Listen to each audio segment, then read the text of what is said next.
name's Howe. Chapter 4, A Cat Prepares. I almost didn't make it to my meeting with Chester at night. Toby had a feast in his room. It was Friday night, and on Friday nights, Toby gets to stay up and read as late as he wants to. So, of course, he needs lots of food to keep up his strength. Good food like cheese, crackers, chocolate cupcakes, my very favorite, the kind with cream in the middle, pretzels, and peanut butter sandwiches. The last I cannot abide because my mouth always gets stuck. Chocolate cupcakes with cream in the center, however, are another story. This particular evening, I stationed myself on Toby's stomach. Usually, I'm a little more subtle. But having missed out on the bacon at breakfast, I was not about to take any chances on the chocolate cupcakes with cream in the center. Toby knew what I was after, but sometimes he thinks he's funny and he plays little games with me. Hi Harold, I'll bet you'd like a peanut butter sandwich, wouldn't you? Here you have this one that's left over from yesterday, while I eat this boring old chocolate cupcake, which is nice and fresh and has cream in the middle. Okay, Harold? Ha, my sides are splitting. What's the matter? Don't you want the peanut butter sandwich? All right, I'll put it away for another night. Oh, here's something you might like. It's a green sour ball from Dad's candy dish that was stuck to my sock. Would you like that, huh, pal? Oh boy, the kid is really hot tonight. No, huh? Well, I'll give you one of my cupcakes, but I know how much you hate chocolate. Would you like would a little drooling on your stomach help convince you otherwise? Oh, you like chocolate? Okay then, you can have both of them. One thing I have to say about Toby, although he's got a rotten sense of humor, he's a nice kid. Naturally, once I'd eaten both cupcakes, which took approximately 4 seconds, I felt obligated to hang around and let Toby know I was grateful. What better way than to share a few of his cheese crackers? Well, Harold, Toby said, sometime later we've had quite a party, but I have to go to sleep now. I can't keep my eyes open, so I'll have to wait until tomorrow to find out what happens in the next chapter. This is a good book, Harold. It's called Treasures Island, and it's my man named Robert Louis Stevenson. It's kind of hard reading, though. I have to keep looking the big words up in a dictionary, so it's taking me a long time to get through it. I've always had trouble with words myself. Half of the time they don't mean what I think they're going to, and then, even when I do find out what they mean, I forget the next day. Anyways, you might say that I'm smart, but just not the scholarly type. But it's a really good story, Toby continued. It's all about pirates and this little boy just like me. No dogs and a parrot, Harold. A parrot? What's a parrot? Is there anything about chocolate cupcake? That's my idea of a treasure. Well, good night, Harold. If you're going to sleep here, you'll have to get off my stomach because it's a little full right now. Good night, Toby. I curled up at the foot of my bed, of the bed, but I couldn't sleep trying to figure out what a parrot was. I thought it might be a lady pirate, since the words sounded something alike, and then again, I thought it might be an umbrella. Chester would know, I thought, so I went downstairs to ask him. Well, you certainly took your time, Chester snapped as I sauntered casually into the room. I finished my book half an hour ago. Where were you? It so happens I was discussing great works of literature with Toby. Since when is a Twinkies wrapper considered a great work of literature? I decided to ignore that, and fortunately, several chocolate crumbs fell from my mouth to the floor at precisely that moment. As a matter of fact, I said, trying vainly to regain my dignity. We were talking about Treasure Island. Ever hear of it? Ever hear of it? He sneered. I read that when I was a kitten. Oh, then tell me, Chester, what's a parrot? Chester looked at me scornfully. A parrot, he said. It's a tropical zygotically bird, order Piscitaciformes. That was a stout, curved hooked. Billed is often crested, brightly variegated, and an excellent mimic. In other words, Harold, a parrot is a little bird with a big mouth. Oh, I said after a moment. I thought maybe it was an umbrella. Did you get so busy discussing parrots with Toby that you forgot you were going to meet me here? This is important, Harold. I still wasn't sure what a parrot was, but I decided this was not the time to pursue it. Come over here, Chester commanded, and deciding his chair, and let me show you this book. I looked at the chair. Chester was already sitting in it, with a very large book open in front of him. I don't think there's going to be room for both of us, Chester. I said, come on, you're wasting time. Just jump up here. I surveyed the scene carefully. I knew I would have to get a running start since there was just a tiny spot left for me, and I would never be able to fit in it if I pulled myself up slowly. Apparently, I was taking too long for Chester's liking. Will you get up here? He hissed. Okay, if that's what you want. I ran and jumped onto the chair, landing with a great clear block. Chester, where are you? I cried. I couldn't see anything but the back of the chair. I'd forgotten to turn myself around. I'm here. You great wolf. I turned my head. What are you doing on the floor? I asked. You knocked me off the chair. Now just stay put. I'm coming back up.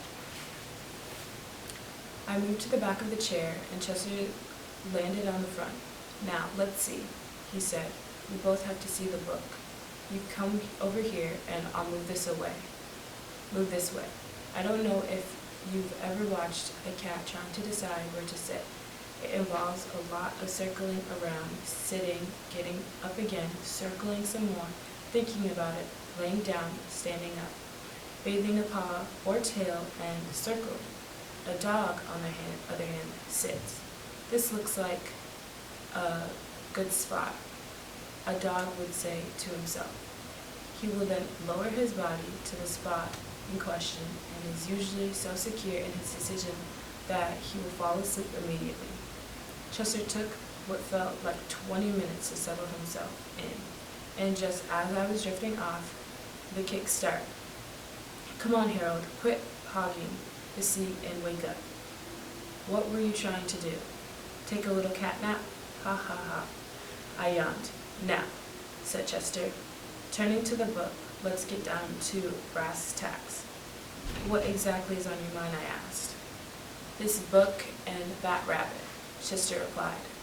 Now tell me, Harold, have you noticed anything funny about that rabbit?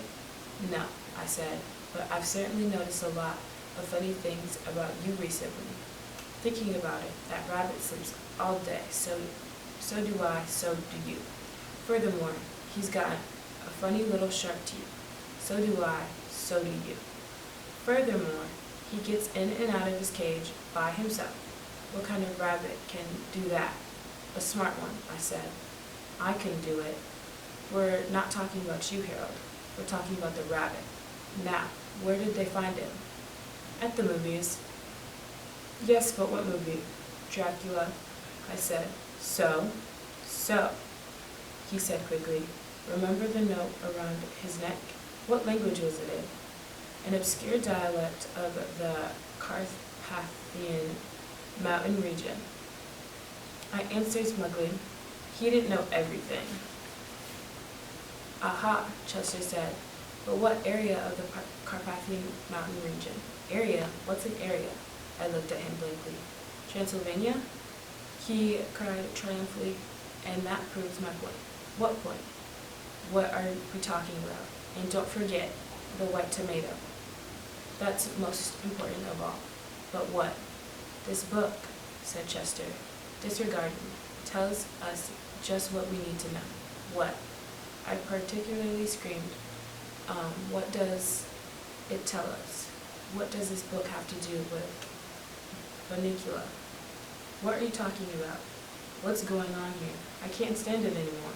Chester regarded me coolly. You're really very excitable, Harold. What's not good for your blood pressure? I put my paws around his throat. Tell me, I said in a low, threatening voice, or I'll squeeze you till you pop. Okay, don't get upset, but this book tells you everything you've always wanted to know about vampires, but were afraid to ask.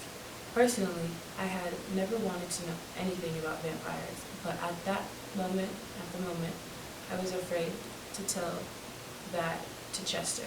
I still don't understand what vampires have to do with our little furry friend. 1, Chester said, vampires do not sleep at night. They sleep during the day. The same holds true for this rabbit. 2, vampires can get in and out of locked rooms. Bunnicula gets in and out of his locked cage. This was beginning to interest me. Didn't you say something about the refrigerator?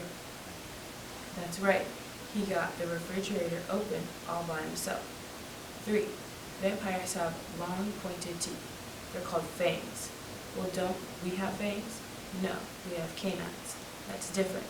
What's different about it? Fangs are more pointed, and vampires use fangs to bite people on the neck. Yeah, who would want to do that? Vampires would. That's who. Wait a minute. I saw Miss Monroe bite Mr. Monroe on the neck once. Does that mean she's a vampire? Boy, are you dumb? She's not a vampire. She's a lawyer. She bites necks? I don't think that's quite the same thing. Now, Bunnicula does not bite people on the neck, at least not so far. But he does bite vegetables. On the neck? I asked. Vegetables don't have necks. Harold. Vegetables are like that. It's like dogs. Dogs don't have brains. Dogs are like that. Oh yeah, I said. Of course he bites vegetables. All rabbits bite vegetables. He bites them, Harold, but he does not eat them. That tomato was all white. He doesn't. What does that mean? It means that he paints vegetables, I ventured. It means he bites vegetables to make a hole in them, and then he sucks out all the juices. But what about all the lettuce and carrots that Toby has been feeding him in his cage? Aha, what indeed? Chester said, look at this. Whereupon he stuck his paw under the chair cushion and brought up with a flourish an assortment of strange white objects. Some of them looked like unironed handkerchiefs, and the others didn't look like anything I'd ever seen before. What are they? I asked. Chester smiled. Lettuce and carrots, he said. White lettuce and carrots. I found them hidden behind his cage. I was aghast. What did it all mean? Could Chester be right? Was this harmless-looking little ball of fluff really a vampire? Just then, Chester let out a yelp. Look, he said. The cage is empty again. Oh, we're fools. We're fools. We've let him out of our sight. It's your fault. My fault. You're the one who took 20 minutes to sit down. Well, if you hadn't knocked me off the first place. Wait a minute. Why are we arguing? Let's find Bunnicula. Just then, we heard a click in the kitchen. Refrigerator, I whispered. Chester nodded. We jumped down and moved cautiously to the kitchen door. Shh, Chester warned